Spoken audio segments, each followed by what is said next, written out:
ગાળો ગોપાલ બોલે અને બદનામ આખા જિલ્લાને કરે. બોલો, આ તો કેવું રાજકારણ શરૂ થયું છે કંઈ ખબર નથી પડતી. મહારાજા કૃષ્ણકુમાર સિંહના પ્રતિષ્ઠિત ભાવનગરને બદનામ કરતું ગોપાલ ઇટાલિયાનું એક નિવેદન સામે આવ્યું છે. પણ ગોપાલ ભક્તિમાં લીન હશે, એમને આ ગાળ પણ પ્રસાદી જેવી લાગતી હશે, પરંતુ આખા ગુજરાતને આ પ્રસાદીની જરૂર નથી. એટલે અમારે કહેવું પડે છે કે ભાઈ સાહેબ, ગુજરાતના રાજકારણને બિહારનું જૂનું રાજકારણ હતું એવો બનાવવાનો પ્રયાસ રહેવા દો. ખરેખર આજે મેં પરેશ ધાનાણીનું અમરેલીનું એક ભાષણ બતાવતા કહ્યું હતું કે આને નેતા અને સંયમ સાથેની વાગછટા કહેવાય, આને મર્યાદા કહેવાય, કે સત્તાના ચામડા ઉતરી જાય એવા શબ્દો હોવા છતાં ક્યાંય લગી રહે શબ્દ કે અતિશયોક્તિ નહીં.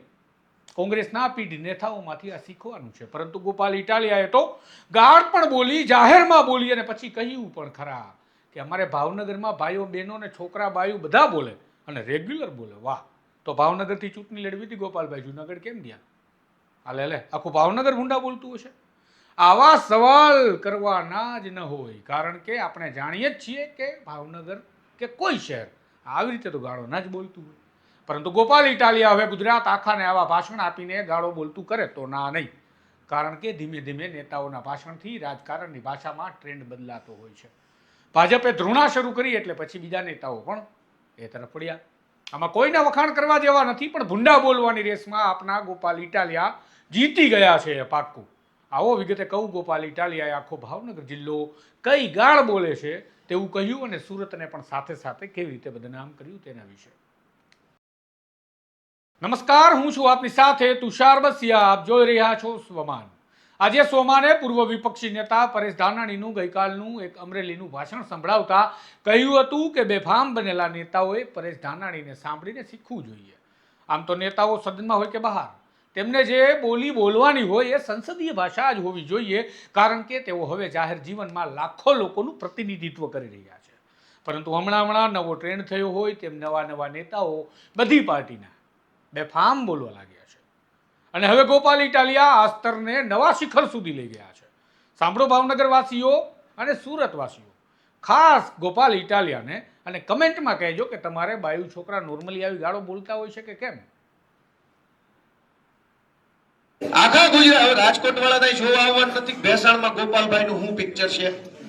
અહીં ગલે બેઠે લોકો ભાજપ વાળા શું કેવું કે બોલો કે કાંઈ આમાં હાલે જ નહીં, ગોપાલભાઈ જેવો અહીં છે ને આ અમને ઢાકી ગયા એમ કે એટલે એનો વિડીયો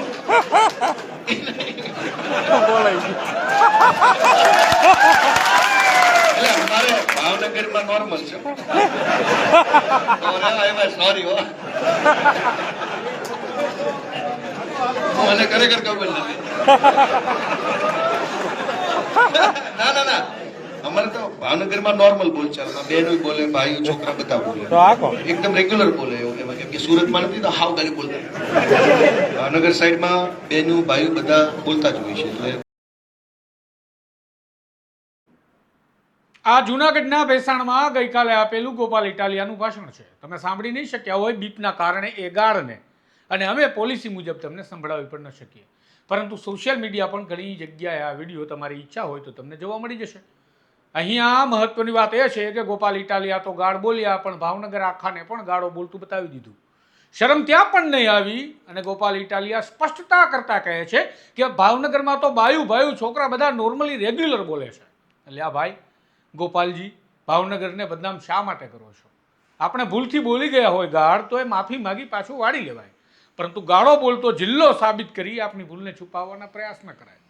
સારું, આશા રાખીએ કે હવે બીજા નેતા ગોપાલ ઇટાલિયાના આ ટ્રેન્ડને આગળ ન વધારે અને ગોપાલ ઇટાલિયા પોતે પણ મેચ્યોર બની રાજકારણીની સંસદીય ભાષા બોલતા થાય. સારા દર્શક તરીકે કમેન્ટ જરૂરથી કરજો કે આ વાત અને આ ભાષા અને આ ગાળ યોગ્ય છે કે કેમ. તમારું મંતવ્ય જરૂરથી કમેન્ટ બોક્સમાં આપજો. મંતવ્ય મહાન છે અમારા માટે, અમે ત્યાં ધ્યાન પણ આપીએ છીએ. નમસ્કાર.